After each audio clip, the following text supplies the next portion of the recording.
Hola, me llamo Morse Flores, vengo de Filipinas y estoy trabajando con la OIT, específicamente con el UNIPP.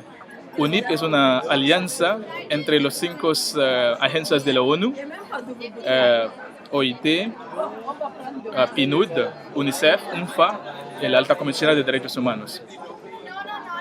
Ok, y en tu trabajo, ¿cómo contribuyes a la construcción de una igualdad de género?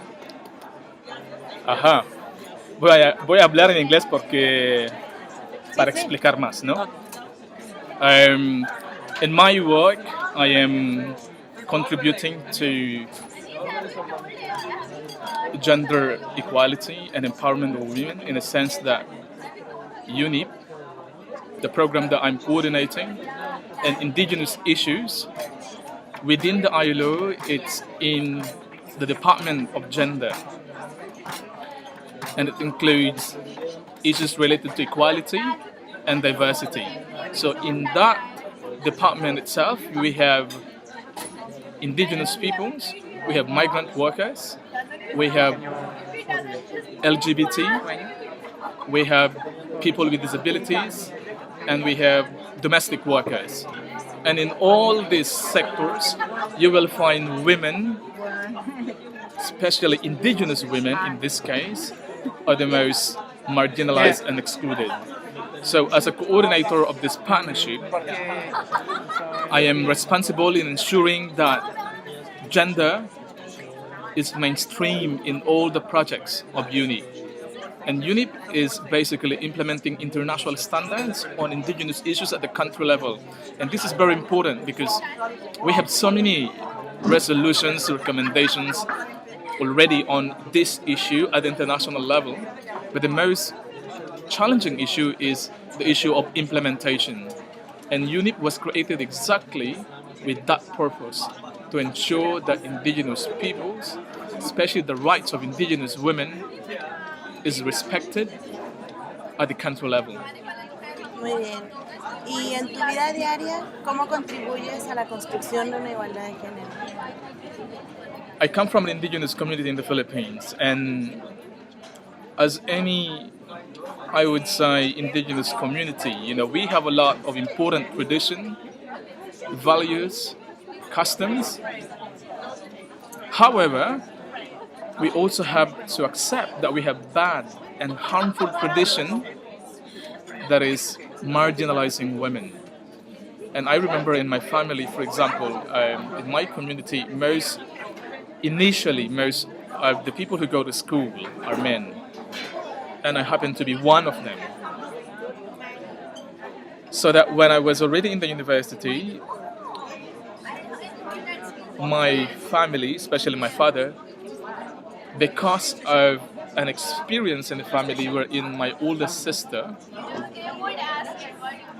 was actually, she couldn't finish studies because she was married. And I saw the impact of that case within my family. And as somebody who believes and who works in human rights, when my father told me that my younger sisters, I have two, they couldn't go to school because they are women and anyway they will be married. So by saying that, he was alluding to the fact that women should stay in the house, should take care of the family, because they will be married anyway to a man who is supposed to be the breadwinner. And to me, I was probably 16, and I said, no, that is not happening.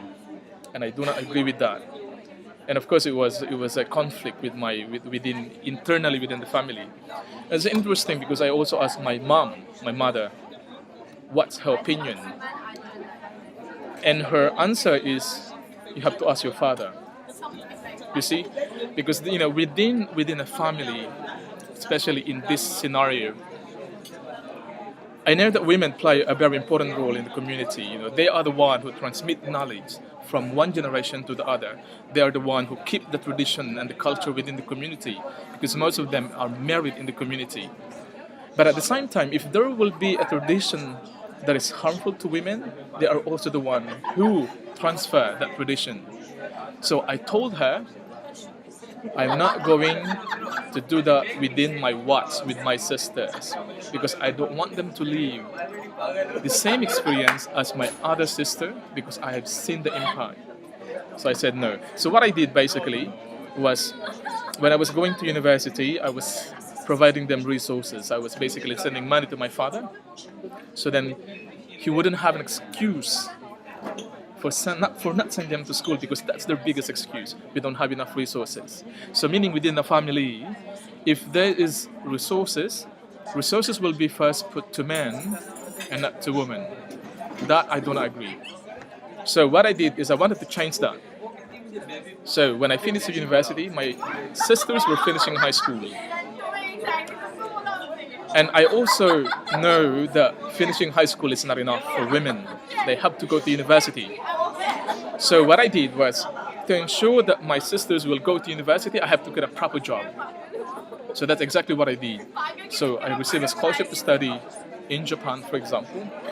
And while I was studying in Japan with a scholarship from the Japanese government, half of my scholarship I was sending to my sister because there were two of them that were going to university. But when I was doing that, I was also sending my younger brother to go to university. So all of them. So because when I see gender, it is not about women's issues. This is not a women issue. This is a women and a men's issue. That's where I have to fight for my family.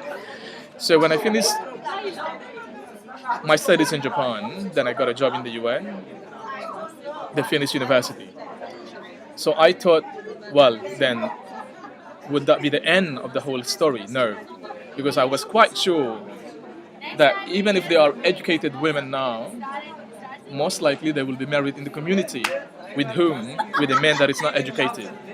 And I'm not gonna do that. So I took them out from the Philippines. So now they live with me in Switzerland. So they can continue to give them an option, to show them, because sometimes in the women, sometimes they don't have an option. And to give them, that glimpse of an option, and I think that's very important. So that's exactly what I did. So then when now that they are now with me in Switzerland, they live with me, we made an agreement that I am not doing this only for them, but I want them to understand that we are doing this for the community, not to my father, because that wouldn't be right. But we would like to show to members of our community, especially the male members of the community, that change is possible. So now this young woman, my sister, I told them that now you have shown that as a woman, if you are educated, you can do something important. Now do that to the community. So what they did was they built a school in my community. So they're sending money to build a school. Before we don't have a school in my community. So when I was a student, when they were a student, we have to walk 2 hours to go to school. But now, because one of my cousins have already finished her studies, now she's a teacher. Now she's now a teacher in the community. So now the kids don't have to go to other communities to study because now there's a school. So when the members of my community have seen that, I think my sister earned respect. And when women earn that respect, that would change the whole community. So for me, it's about respect by the end of the day. So that's a personal level. Y desde tu punto de vista, ¿cómo pueden los hombres contribuir a una construcción de igualdad de género? Además de lo que acabas de comentar. I would say that that promoting gender equality and empowerment of women, you need a man. If there is one sector in society where we really have to work with, it's the man. It's not the woman. You cannot convert somebody that's already converted. It's the man that we have to work with. But we have to understand man itself. Psychologically, socially, emotionally, most men are egoistic. And that ego transforms into masculinity. The whole culture of being, I'm a man and, there's a certain standard to be a man, But at the same time, that that masculinity and that standard, there's also a lot of influence of women, because most women, they also expect that standard to their men. You see, so among even, I can imagine that, while men discuss about girlfriends and their wives, they compare. I am quite sure that women do the same.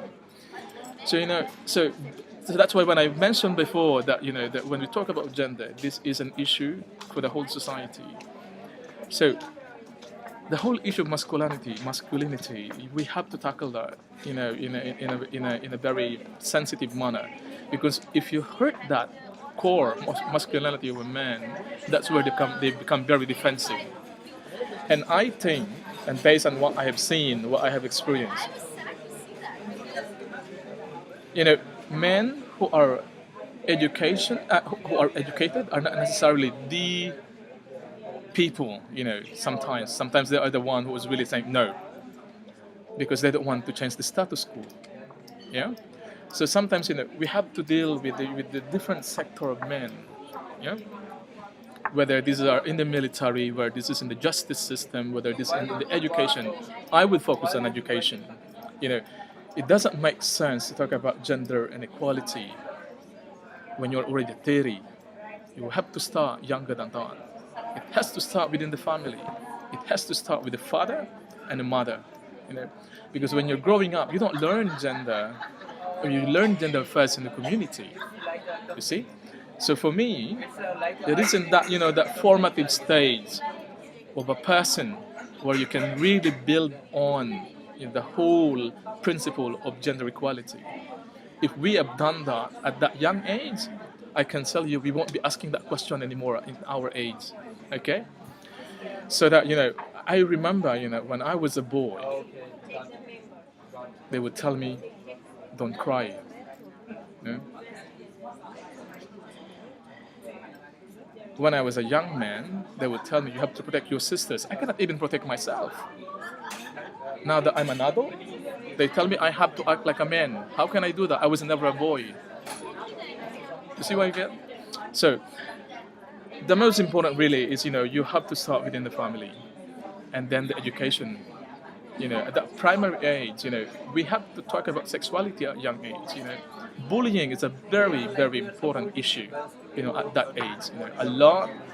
And I would like to, so I would like also to, to put a bit on this issue of gay and lesbian and transgender and all that concept there, because it is on that age where kids learn who is who, and they started to put themselves in boxes and all that, and that would give them that would give a lot of impact, how the way they look at the society and how they deal with people.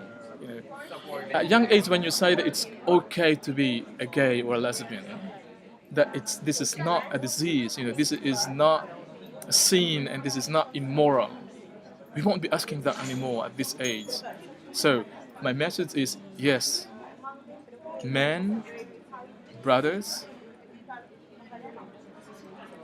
they play an important role in this issue. And for me, I've seen it. And if there's if there's one thing that that I would like to let women understand is, once you convert this man, you don't have to struggle. They will be there to push and help you in that struggle. So yeah, and it's possible. I've seen it in myself, so it's possible. Muchas gracias.